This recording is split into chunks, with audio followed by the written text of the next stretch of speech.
Hello again, basketball fans, and welcome to Draft HQ. Rick Camel with executives. We have Hall of Famer Isiah Thomas, former shot caller with the Raptors and also the New York Knicks. We have Billy King, former executive with the Philadelphia 76ers and New Jersey and Brooklyn Nets. Wes Wilcox, formerly of the front offices with the Atlanta Hawks and Cleveland Cavaliers. And Tom Penn, formerly of the Portland Trail Blazers and Memphis Grizzlies. Excited to be here with you all because over the next hour, they are going to take you on a deep dive into NBA decision-making as we approach the draft and free agency. So let's begin with the pressure of working in an NBA front office. And Isiah, you have the honor. Well, pressure comes with what we do. I mean, really, not only when you participating and playing in the sport, but also when you're managing it. I mean, it's a pressure-packed job, and that comes with the territory. Whether you're shooting baskets, scoring points, drafting players, making trades, that's just part of the job, and that's something that I think that we all welcome in terms of trying to do the job. Well, like Isiah said, there is pressure. Players have pressure on the court. Coaches have pressure. But you got to look at it from a management point of view. Is you don't want to show the pressure on the outside. You try to act like there isn't a lot of pressure on you. So you try You're good at doing that, by the way. But you try to keep it inside, especially if things are going bad on the outside with the team. You try to be calm for them because there are times when guys are getting hurt. And you're sitting in the stands and you're trying to act like hey, we're okay. You go in the back and you may by yourself let it be known, but when you see the players, you want them to realize that everything's okay. Look, there's 3 times per year you get better. I mean, the pressure is on you at the trade deadline, at the draft, and at free agency. Those are the 3 moments where all eyes are on this table and these decision makers, right? So and there's a deadline. There's a clock ticking. So you guys all know as that clock ticks, the emotions come into play. Yeah. And there's real pressure, time pressure at that point. Unlike coaching, where there's always pressure to make decisions. Yeah. That's the one time in the front office we're on the clock. And part of it is how you manage the pressure. And a big part of that is, first, don't read social media. Stay off all social media. And, the pressure of the job is natural, but I would say the greatest sacrifice is that with your family and your time away from the family and how you manage your family, along with, the stress, of having to make those big decisions. Oftentimes, the time away is the hardest thing to manage. Yeah. So what's the toughest part of the job? For everybody watching there, I want to be an NBA GM. I want to be a shot caller. I want a 7-figure contract. What's the toughest part of this job? I would say that the toughest part really is the education in terms of studying. How much research you have to put into it, and really just knowing your craft and understanding who the players are, where they come from, their historical background in terms of playing, their coaching tree. So I mean, when it comes time to pick a player or make a trade, you really have to know every single thing about that player, where he's performed at, who he's performed for. The type of pressure. I mean, most of the time when you're drafting a player or looking at a player, you really do have a book on that player from like 8th grade, 9th grade, so there's a lot of years that you've really looked at that player before you really select him. So the toughest part really is just going home, studying, doing your homework every single night, making sure that you dot your I's, cross your T's, and make sure that you keep track. Let me ask you a question, and then you guys take it from there. Are you doing that due diligence and checking all those boxes, Isiah, for yourself, or so you can sell this player on an owner who needs all of that information? No, definitely for yourself first, because you. Why are you laughing? Well, you want to be sure of what it is that you're doing, and then when you have to go and present to the owner or to the fans, you actually want to be able to say, hey, this is the player, this is what he can or can't do, and this is how he will fit in our team, and this is what we project him to be. So that type of work is crucial, and you have to be able to do it, and it's a 24/7, 365 job. I mean, I think all of us sitting around the table having done this job before, I mean, you're really going on about, 4 hours sleep a night for a couple of years, so you very rarely do you get 8-10 hours worth of sleep. Good night's sleep. Good night's sleep, so You know, so that type of commitment, that type of determination, that type of due diligence is necessary. And the big thing is I think also is leadership, is building your staff around you.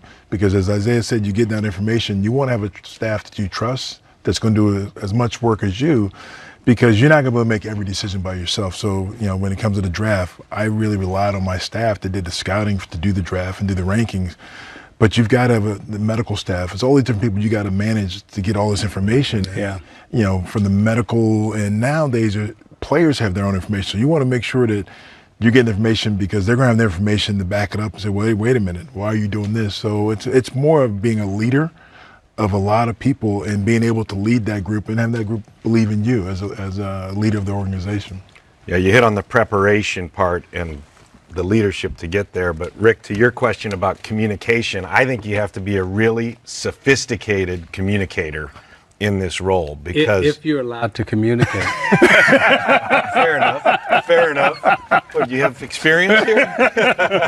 I'm just saying, you know, you may have a media policy that may not let you communicate. Wow. So, but he's right, to the media, but I'm talking internally too, to the ownership, to your point, to your head coach, to your staff, and then to your team.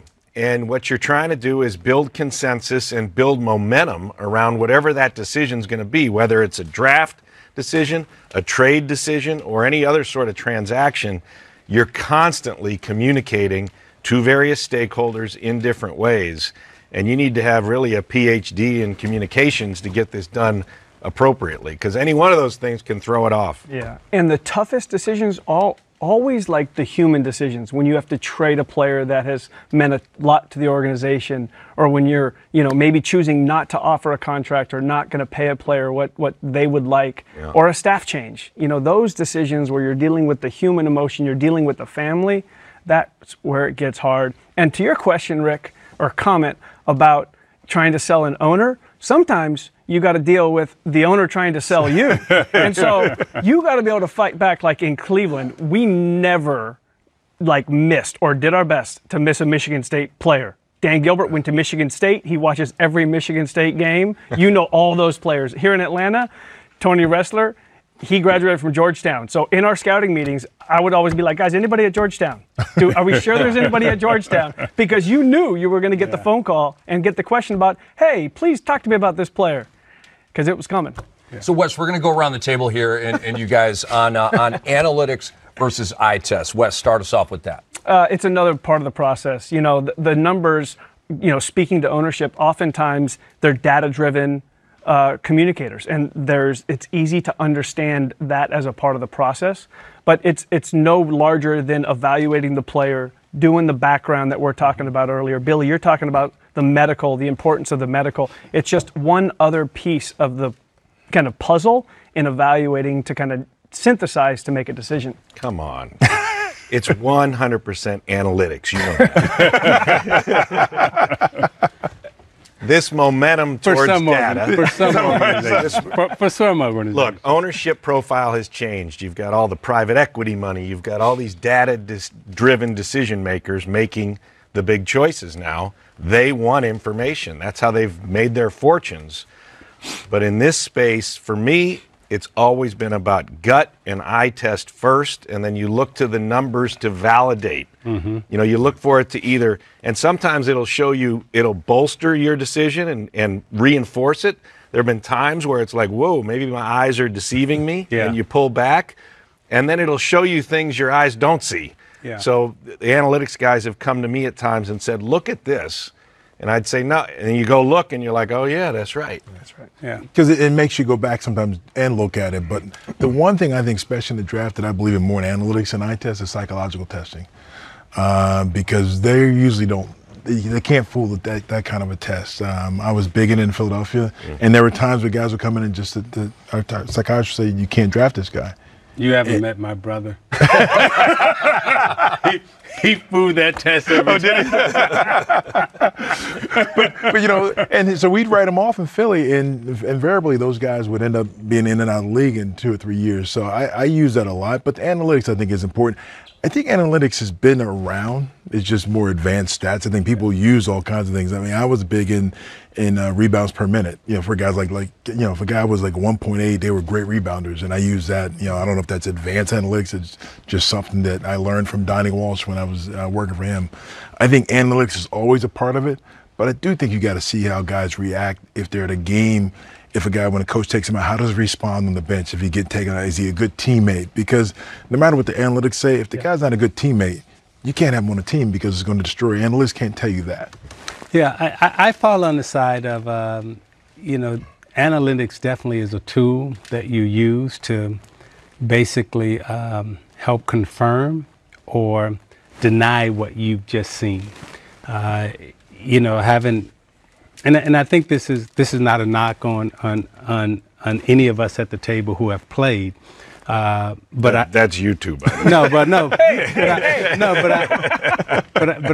But I think from a participation standpoint, there are some things that you learn about the sport and know about from playing against someone that the numbers just will not tell you. So I always use that, and I never looked at. When I was going to scout a player, I never looked at how many points he averaged, how many rebounds he averaged, or anything like that. I wanted to observe him first, and then make my decision on if I liked what I saw, and then I would come back and look at the numbers. Because sometimes you can look at the numbers, and the numbers will lead your eyes into what you think you want to see. That's a good point. And sometimes that I've seen that hurt a lot of scouts. And all of us have ran organizations where you have your scouts sitting at the table, and the scout says, well, this guy averaged 20 points, 10 rebounds a night, but when I saw him, he only had 6 points and 4 rebounds. He had a bad night. You say, okay, well, go see him again. Well, the next night he got 10 points and 5 rebounds, but he averaged 20 points and 10 rebounds. You're like, well, wait a minute, So you always have to go by what you're seeing and then see if the numbers back it up. And most of the time, because of the participation in the sport, I've always felt that I've had an advantage in terms of how that person will fit in the locker room. Because when you're drafting that person, he's got to fit in the locker room, he's got to be on the team, he's got to put the jersey on, he's got to come to practice, and how is he going to respond at 20 years old when he's in a locker room with guys who are 28 and 32. So the maturity level and all of that, can that guy come in and fit in the basketball team, not on the floor, but can he fit in the locker room, on the bus, and in the plane? Well, we're all excited about the 2019 NBA draft, and it goes down Thursday. We have comprehensive coverage right here on NBA TV, 5 p.m.